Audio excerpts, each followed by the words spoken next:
오늘 우리에게 주신 하나님의 말씀 잠언 14장 26절로 35절 말씀입니다. 생명의 샘가 8월 15일 월요일 말씀, 여호와를 경외하는 것은 생명의 샘이니. 함께 읽겠습니다.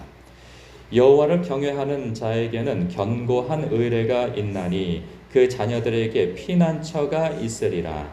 여호와를 경외하는 것은 생명의 샘이니 사망의 그물에서 벗어나게 하느니라. 백성이 많은 것은 왕의 영광이요 백성이 적은 것은 주권자의 패망이니라. 노하기를 더디하는 자는 크게 명철하여도 마음이 조급한 자는 어리석음을 나타내느니라. 평온한 마음은 육신의 생명이나 시기는 뼈를 썩게 하느니라. 가난한 사람을 학대하는 자는 그를 지으신 이를 멸시하는 자요 궁핍한 사람을 불쌍히 여기는 자는 주를 공경하는 자니라. 악인은 그의 환난에 엎드러져도 의인은 그의 죽음에도 소망이 있느니라. 지혜는 명철한 자의 마음에 머물거니와 미련한 자의 속에 있는 것은 나타나느니라. 공의는 나라를 영화롭게 하고 죄는 백성을 욕되게 하느니라. 슬기롭게 행하는 신하는 왕에게 은총을 입고 욕을 끼치는 신하는 그의 진노를 당하느니라. 아멘. 여호와를 경외하는 것에 대한 삶은 어떠한 것인가에 대해서 계속 자주 반복되어지고 있어요. 그런데 오늘 말씀에서 언급되어진 이 문맥상에서 언급되어지는 바로 이 생각나는 신약 성경의 말씀 한 구절이 있어요. 그건 뭐냐면 히브리서 11장 6절 말씀이죠. 여러분도 이렇게 알고 있는 말씀이에요. 믿음이 없이는 하나님을 기쁘시게 하지 못하나니 하나님께 나아가는 자는 반드시 그가 계신 것과 그가 자기를 찾는 자들에게 상 주시는 이심을 믿어야 한다라는 거죠. 하나님께 나아가는 자는 하나님 앞에 믿음으로 나가야 되는데 그 믿음은 하나님이 살아계신 하나님이라는 사실과 그 살아계신 하나님을 향하여서 굳건한 믿음을 가지고 나아가는 자는 상 주시는 이심을 믿고 나가야 된다는 그 말씀을 하고 있어요. 그 상은 무엇인가에 대해서 오늘 말씀해 주고 있죠. 여호와를 경외하는 자에게는 견고한 의뢰가 있다는 거예요. 그 견고한 의뢰는 무엇으로 하나님께서 상 주심으로 나타나는가? 27절이죠. 사망의 그물에서 벗어나게 하느니라 말씀으로 답례를 하고 있어요. 하나님께서 상 주신다는 것이죠. 우리가 삶 속에서 이 견고한 믿음을 갖기란 쉽지 않아요. 사람들 앞에서 나타나는 데에서는 견고한 믿음을 갖는 것은 그럴 수 있어요. 어쩌다 한번 보는 사람 앞에 말로써 내가 얼마나 지금 견디고 있고 얼마나 하나님을 의뢰하고 있는지 말로써 그것을 다 설명할 수 있어요. 근데 말로써 설명되어지지 않는 사람들이 있어요. 가족이에요. 특별히 자녀들은 부모의 뒷모습을 보고 자란다고 하는데 자녀들은 말로써 신앙교육이 잘 되지를 않아요. 물론 교육도 필요하지만 결정적인 것은 부모가 어려운 때 결정적인 순간에 누구를 의지하는가를 보면 그리고 그 행동하는가를 보면 그것을 보고 아이들은 저것이 믿음이구나. 저것이 하나님의 경외하는 거구나. 지금은 몰라도 나중에 깨닫게 되어진다는 거죠. 그랬을 때 26절에 하반절에 보면 그 자녀들에게 피난처가 있을 것이다 라는 말씀을 해요. 결국은 굳건한 믿음을 그 자녀들의 후세대에 갖게 되어지는 요인은 무엇이냐? 부모가 어려운 때에 하나님을 어떻게 의뢰했는가를 그들이 결국은 생각하게 하는 데에 부모가 작용을 하게 되어진다는 거죠. 믿음의 가정이라고 한다면 그때 피난처를 예비하게 되어질 것이다 라는 말씀을 하고 있어요. 그러니까 결국은 마치 나비효과처럼 지금 내가 하나님 앞에 어떻게 견고하게 그분을 의뢰하고 신앙생활을 하는가가 결국은 자녀의 신앙교육이 되어진다 하는 것이죠. 자녀들에게 많은 것을 물려줄 수 있지만 정말 중요한 것은 신앙을 물려주는 것이 가장 큰 자산이고 재산을 물려주는 것이라 봅니다. 그러한 부분에 있어서 이 말씀은 저에게 도전을 주기도 하고 경각심을 갖게도 합니다. 목사는 사람들 앞에서 믿음이 좋은 말들을 많이 합니다. 말을 그렇게 믿음 있는 말을 많이 한다고 그 사람이 정말 믿음이 있는 것은 아니에요. 실제로 하나님 앞에 어떻게 의지하고 사는가가 정말 문제인 것이거든요. 목사도 그래요. 목사는 착각할 때가 있어요. 자기가 하나님의 말씀을 좋은 말씀을 많이 전하게 되잖아요. 많이 묵상하고 연구하고 그러다 보면 자기가 좋은 말을 많이 한다고 자기도 좋은 사람인 줄 알게 착각하게 되어져요. 결국은 내가 선포한 말씀은 곧 나도 그 말씀을 믿고 의지하고 믿음으로 결단하지 않으면 오히려 더 큰 함정에 빠질 수 있는 거죠. 자기 기만에 빠질 수 있는 것이죠. 이 말씀은 늘 성도들이 들어야 돼. 어디 그런 말씀이 있습니까? 말씀을 선포하는 자도 동일하게 하나님의 말씀 앞에 긴장하며 살아가야 하는 것이죠. 그런 부분에 있어서 이 말씀이 저에게 오늘 큰 긴장감을 주는 말씀이 아닐 수 없습니다. 그런가 하면 28절에 백성이 많은 것은 왕의 영광이요 백성이 적은 것은 주권자의 패망이니라. 당연한 말씀이겠죠. 사람이 국민이 많고 적음에 따라서 나라가 존립이 결정되어지는 것은 고대 국가나 지금이나 다 마찬가지입니다. 그런데 이 대통령이든 왕이든 정치를 너무 극악하게 하고 잘못하게 되어지면 나라의 국민들이 빠져나가게 되어져 버려요. 이주를 하게 되어지고 그리고 재산을 다 외국으로 옮기게 되어지고 막 이렇게 되어진단 말이죠. 그럼 나라가 망하는 징조가 되어지는 거예요. 그런 부분에 있어서 왕은 어진 왕이 되어져야 할 것이고 그리고 지혜로운 통치, 하나님의 뜻에 합한 통치를 해야 한다는 그 말씀이 아닐 수 없습니다. 이 말씀은 오늘날 우리에게 연결되어질 때 목회자인 저에게도 연결되어질 수 있고 사업을 하는 그리고 이 가정을 이렇게 가정의 그 가장으로서 이 여러 부분에 있어서 어떤 지도자로서 세워져 있는 사람에게 주는 말씀이 아닐 수 없습니다. 목사는 그 경건하고 또 거룩하고 그리고 성품이 어진 그러한 인격적인 목사여야 할 것입니다. 말씀을 잘 전한다고 하여서 행정을 잘한다고 해서 교인들이 이렇게 행복하게 성장하는 것은 아니죠.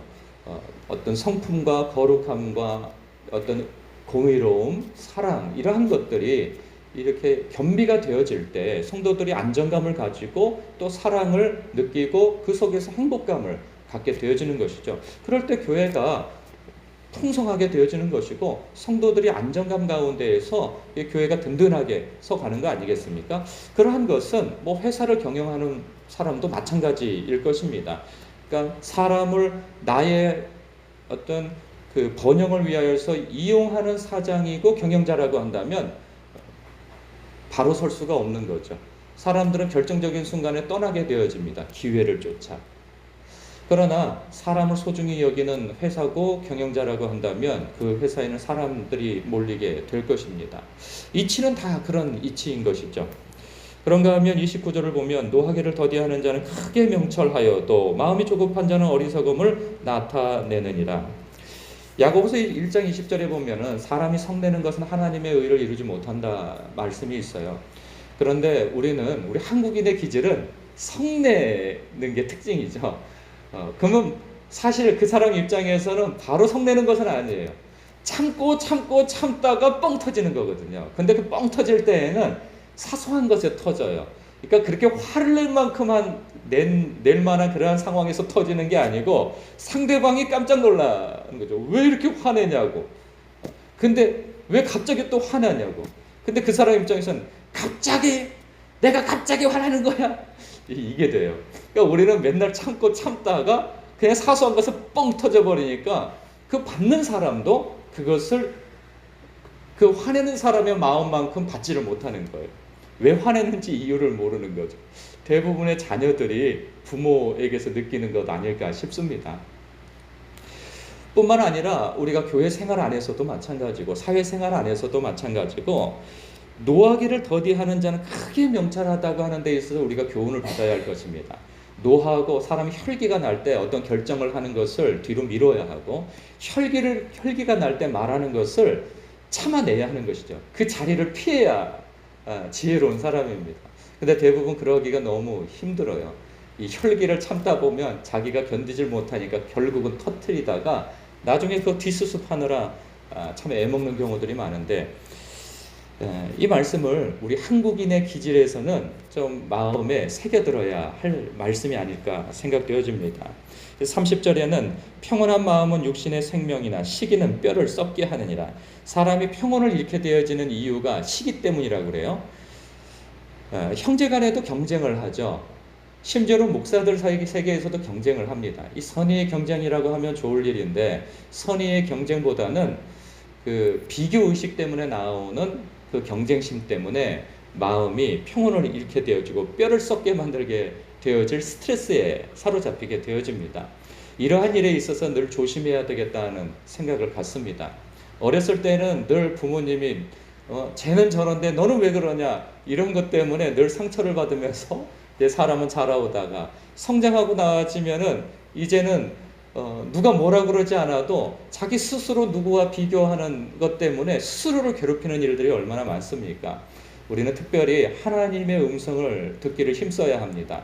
하나님이 괜찮다고 하면 괜찮을 일인데 하나님께서 인정하시면 괜찮을 일인데 하나님께서 인정하는 것보다 하나님께서 내게 말씀하시는 것보다 내가 스스로 누구와 비교 위에 서려고 하니까 늘 마음의 그 시기심 때문에 잘하면 또 교만하고 못하면 또 이 좌절감에 빠지고 비교의식 속에서 이렇게 낮은 자존감 가운데서 힘들어한단 말이죠. 이럴수록 더 하나님 앞에 여쭤보는 것이 필요합니다. 주님께서는 저를 어떻게 생각하시나요? 라고 말이죠. 그리고 주님께서 내게 하시는 말씀 앞에 내가 반응해야 하는 것, 그것이 신앙이고 그게 지혜로움이라 여겨집니다. 31절 가난한 사람을 학대하는 자는 그를 지으신 이를 멸시하는 자요 궁핍한 사람을 불쌍히 여기는 자는 주를 공경하는 자니라. 예수님께서도 우리에게 찾아오신다고 해요. 어떤 모습으로요? 약한 자의 모습으로 찾아오신다 말씀하시죠. 우리는 대개 나에게 잘하는 사람 그리고 나보다 좀 나은 사람을 영접하기를 기뻐합니다. 그러나 예수님께서는 그러한 사람을 영접하는 것은 영적인 의미에서 영원한 관점에서는 너에게 큰 유익이 없다. 오히려 너에게 갚을 것이 없는 사람에게 너는 잘하려고 해라. 왜냐하면 내가 그러한 작은 자의 모습으로 너를 찾아가게 될 것이니 말이다 라고 말씀하시거든요. 이런 부분에 있어서 우리가 또한 거룩한 긴장감을 가질 필요가 있습니다. 사람은 자기보다 나은 사람, 자기보다 좀 비슷한 사람을 자꾸 찾게 되어 있고 그 속에서 편안함과 그러한 안정감을 느끼게 되어 있어요. 교회도 마찬가지입니다. 나보다 못한 사람이나 교양이 없는 사람이나 이 질서를 어지럽히는 사람을 용납하기는 참 쉽지가 않습니다. 그러나 저는 어제 그런 생각을 가졌어요. 우리 교회에 그렇게 질서를 흐리고 예의가 없어 보이고 막무가내인 것처럼 보이는 그런 사람들이 있기에 저는 교회가 건강하다고 생각되어져요.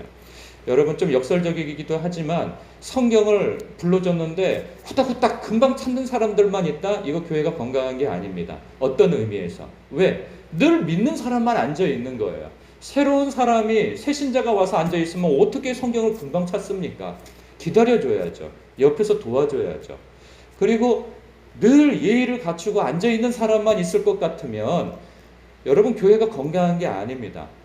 이렇게 밖에 나가면 예배 끝나고 담배 피는 사람도 있어야 되고 술 취해서 맨날 나타나는 것은 분명 좋은 모습은 아니에요. 그러나 술 취한 용기로라도 교회를 들어올 수 있는 사람들이 있을 때 그 교회는 건강한 거예요. 문턱이 낮은 거예요. 물론 그 사람이 예수님을 믿기 시작하면서부터 계속 과정 속에서 그러한 모양새라고 한다면 이건 또 교회가 건강한 것이 아니죠. 그러나 교회는 그렇게 약한 자의 모습을 받아내는 그러한 그릇이 넓은 교회가 되어져야 하는 것입니다. 그럴 때 생명력이 있는 것이죠. 늘 나와 비슷한 사람들만 모인다면 이건 건강한 교회라고 볼 수가 없는 것입니다. 끼리끼리 모이는 것인 거죠. 그런 부분에 있어서 우리 예수님께서 내가 예상치 못하는 모습으로 찾아오신다고 우리는 늘 그러한 생각에서 신앙생활을 하면 참 건강한 신앙이 되어질 거라 생각되어집니다. 32절에 보면 악인은 그의 환난에 엎드려져도 의인은 그의 죽음에도 소망이 있느니라. 그렇죠. 악인은 그의 환난에 엎드러지는 것은 결정적으로 붙들어 주시는 이가 없기 때문에 1차적으로 그는 환난에 엎드러지는 것이고 의인은 그의 죽음에도 소망이 있다는 것은 실제로 죽음을 얘기하는 것이 아니고 죽을 지경에 처해 있어도 소망이 있다는 그 말씀인 것이죠.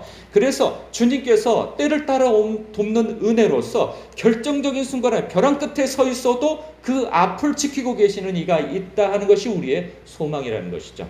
더 나아가서 문자 그대로 우리가 또 받는다면 악인은 그의 환난에 엎드러짐, 죽음은 그것으로서 영벌에 처해지는 것이기 때문에 그에게 있어서는 아주 엎드러지는 것이 되는 것이죠. 그러나 예수 그리스도 안에 있는 사람은 죽음을 직면한다 할지라도 소망을 갖게 되어질 수밖에 없는 거죠. 그렇기 때문에 왜? 영생이 있기 때문에, 우리에겐 부활이 있기 때문에 우리는 소망 가운데에서 죽음을 맞이할 수도 있는 것이고, 사랑하는 사람을 잃어도 소망을 가질 수 있게 되어지는 것이죠. 우리에게서는 이러한 은혜가 있는 것입니다. 33절, 34절, 35절 다 있는데 여러분 35절 하나만 더 언급하겠습니다. 슬기롭게 행하는 신하는 왕에게 은총을 입고 욕을 끼치는 신하는 그의 진노를 당하느니라. 당연한 말씀이 되겠죠. 화장실에 제가 어느 화장실 앞에 소변기 앞에 붙어있는 문구 하나를 봤어요. 그 벤자민 프랭클린이라는 사람이 이런 글을 남겨놨더라고요. 사랑을 받고 싶은가? 그러면 사랑을 하라. 그리고 사랑스럽게 행동하라. 뭐 신하도 마찬가지인 거죠. 왕 앞에 충성되게 행동하고 한다면 왕의 사랑을 받는 것 당연한 것이고, 그리고 이 왕 앞에서 슬기롭게 행동하지 못할 때 그러한 이렇게 진노를 당하듯이 우리의 그 관계 속에서도 마찬가지입니다. 사람은 늘 자기가 사랑받고 인정받기를 원하죠. 그러려면 다른 사람을 먼저 인정하고 사랑해 보라. 근데 사람은 자기 방식으로 사랑하는 경우가 참 많습니다. 이것 때문에 또 갈등도 생겨요. 내가 이렇게 했는데 왜 나한테 이렇게 안 해주느냐, 이런 것 때문에 문제가 되어지는데, 그러나 여기서 하나 더 덧붙일 것은 사랑스럽게 행동해야 하는 것도 함께 가야 하는 것이죠. 사실 더 근본적인 것은 하나님의 사랑으로 내가 사랑받았을 때 그 하나님의 사랑을 반영하는 사랑은 건강하게 나아간다는 것은 틀림은 없습니다. 그러나 내가 사랑하고, 내가 먼저 사랑하고, 그리고 사랑스럽게 행동한다면 내가 원하는 그 사랑을 받는 것은 크게 어려운 일은 아니다 하는 사실입니다. 사랑도 공부해야 할 것 같습니다. 여러분, 요즘에 잠언서 말씀이 여러분들에게 쉽지 않다는 생각이 듭니다. 묵상하기가. 왜냐하면 교훈이 너무 많아요. 그 교훈이 다 많아서 좋기는 하지만 어느 걸 이게 아예 기억이 안 날 수가 있어요. 여러분, 오늘 말씀 가운데 하나만 붙잡으십시오. 여러분 마음 가운데 감동이 되어지는 그 말씀 하나 붙들고 그 말씀 안에서 씨름하시고 주님과 교제하시는 하루 되시길 주님의 이름으로 축복합니다. 기도하겠습니다.